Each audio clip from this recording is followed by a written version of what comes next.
សញ្ញានៃជំងឺទឹកនោមផ្អែមដែលបងប្អូនគួរតែប្រុងប្រយ័ត្នទី1គឺតកតងនឹងបងប្អូនអាសានោមញឹកនៅពេលយប់គឺមួយយប់យើងនោមច្រើនដងមែនទែន3ទៅ4ដងក្នុងរំពេលយប់នឹងវាអាចមកពីកត្តាយើងញ៉ាំទឹកច្រើនពេកឬក៏តម្រងនោមរបស់យើងចាប់ផ្ដើមវិវត្តដំណើរការមិនសូវល្អដោយសារជាតិស្កររាងកាយរបស់យើងមានការប្រែប្រួលទី2តកតងបងប្អូនអាសាព្រិលភ្នែកអាសាស្វាំងភ្នែកបាទមានន័យថាយើងអាសា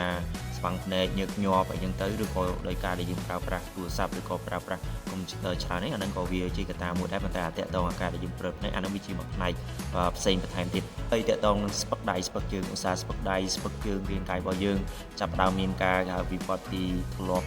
មានអាការៈបែបហ្នឹងជារឿយៗនៅក្នុងជីវិតប្រចាំថ្ងៃរបស់យើងឬក៏យើងចាប់ផ្ដើមមានការប្រែប្រួលរាងកាយរបស់យើងបាទទី4តកតងនឹងអារម្មណ៍របស់យើងមានអារម្មណ៍ថាយើងចាប់មានអាសាអស់កម្លាំងញឹកញាប់យើងមានអារម្មណ៍ថាយើងញ៉ាំបាយហើយយើងមានចាប់អារម្មណ៍ថាខ្លួនឯងឆាប់អស់កម្លាំងឆាប់មានអារម្មណ៍ថាហាវឆាប់មានអារម្មណ៍ថាឃ្លាន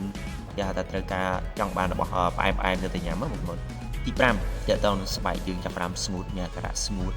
ជាងមុនបាទអត់សូវមានសំណើមឬក៏បែកស្កាហ្នឹងក៏វាចាត់ចូលថារាងកាយរបស់យើងចាប់ផ្ដើមមានការប្រែប្រួលដូចគ្នាបាទទី6តកតងនឹងដំបៅយើងជាសះស្បើយយឺតអាហ្នឹងក៏វាជាបញ្ហាដែរនេះយើងសង្កេតមើលដំបៅរបស់យើងពេលយើងដាច់ឬក៏មុតអីមួយហ្នឹងមានន័យថាវាជាយឺតមែនទែនហើយវាងាយជាឬក៏អាចដំបៅយើងនឹងអាការៈខ្លាយហ្នឹងក៏យើងអាចសង្កេតដែរមែនដែរហើយទី7នឹងមួយទៀតគឺតកតងនឹងបងប្អូនងាយនឹងឆ្លងមេរោគឬក៏ងាយកើតជំងឺផ្សេងបន្ថែមទៀតអានេះវាជា